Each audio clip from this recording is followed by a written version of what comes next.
You're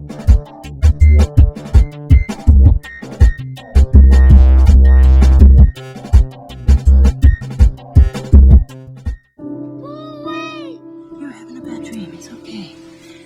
It's okay, sweetie. Hey, baby.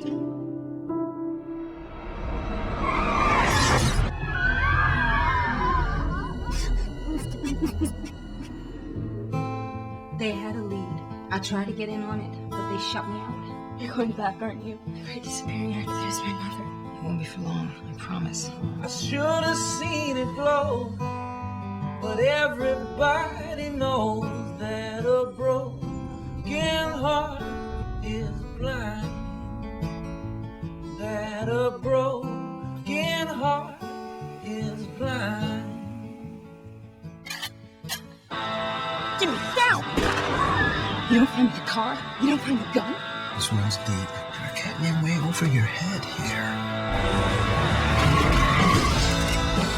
I and my organization have nothing to hide. You give me what you get on Jimmy, and I'll turn a blind eye to whatever vigilante sideshow you're running here. You're not all you pretend to be, are you, Jack?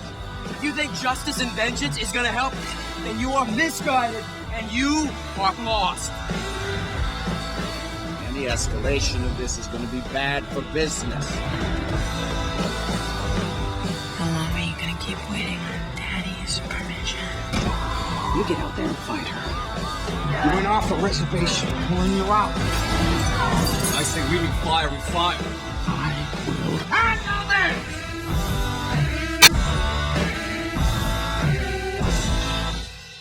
Should have seen it glow, but everybody knows that a broken heart is blind. That a broken heart is blind.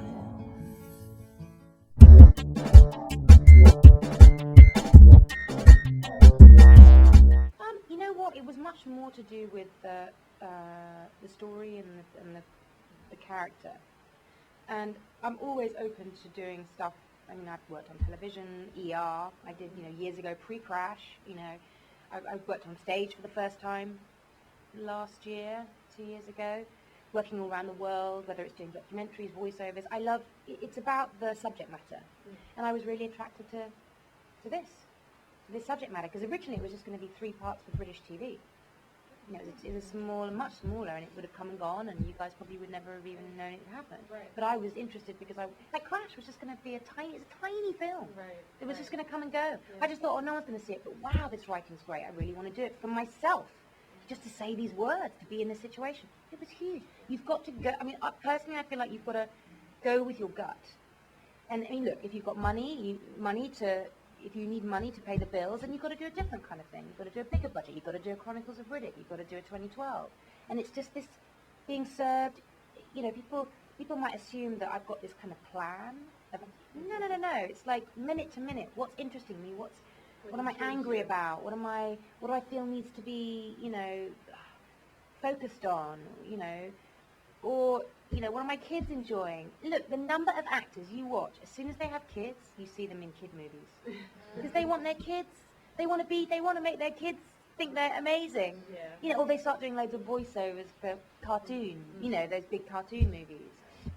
There it is. It's this constant evolution. But TV, it is a wonderful medium for reaching a lot of people. That's what I discovered with ER, doing a storyline about the DRC, about Congo, where 20 million people watched every week. I was like, I want some of that. I want to talk about Congo, for 20 million people. And I feel like that for Rogue, it's going to reach a ton of people. It's a female woman of color at the center. I want some of that. I want to see that, let alone be in it. I want to see it. I look at Kerry up there with Scandal. It makes me, ooh, it's great. And it's great because it reflects life as it is. It's not a fantasy. These women rock. We're there everywhere. So I want to see them up there, I want art to reflect life as it is. And I have a chance to make that happen. It makes me feel really happy. Yeah, great.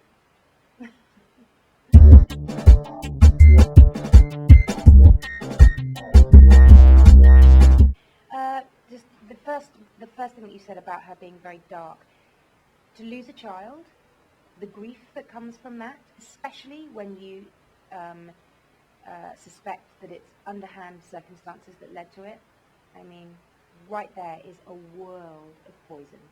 And if you sense the darkness, I would suggest that that's where it comes from. Up until then, she's a hard-working woman. She embraces her children. She worries about her children. You see all of that. So it's only in the very first episode that she loses, her child. And that's that was an area that I was really preoccupied with anyway, just how we process grief. And there's an interesting thing that I heard once, that grief can result in hard pain or soft pain. And I think Grace is in hard pain, where there's a kind of denial and there's a rage, and a resistance to even accepting that it's happened. And that's what she's in. So we're definitely going to go through the process of grief with her. There's the resistance, there's the denial, there's the rage, and then there's the ultimate acceptance. And that is going to happen with the season. And you're also going to discover with the season what happened to her boy, in a way, because her husband and her child are willing to accept,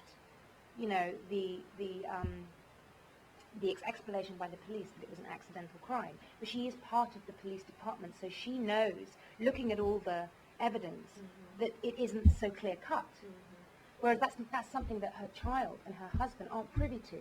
So right then it sets them at odds from each other, and so you've got this resistance to each other, and she's able to accept their point of view, but also know that they don't know the full truth. But she can't make them, familiar with that because of the nature of the investigation that she's got to do. So you've got this painful, dramatic irony happening.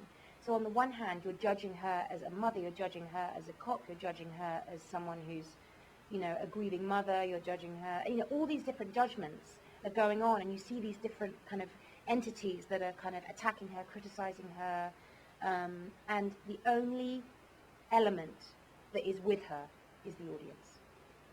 And the audience are the only ones that see her. It makes me actually get really emotional, but the audience is the only one that sees her when she's alone, when she's got nobody, when no one believes her. And then, so that's what I feel. I feel like with Grace, and maybe it's something I felt at the time, I don't know. I didn't possibly as we were shooting, which gave me that heaviness. But now I feel the fact that the audience is going to be this woman's best friend, really, because the audience is going to support her. They're going to support her. They're going to follow her. They're going to believe that she can do it. That is such a beautiful thing to feel. Like now, I've gone from doing the show, it was really, really rewarding but incredibly hard work, to being with the audience. Because I feel like my relationship with the audience has been there, one-sided, and now it's really going to happen. I can't tell you that feeling. It's amazing. Because they're the only ones that are going to know everything from week to week. So yes, it's dark, but there was always a light at the end of the tunnel.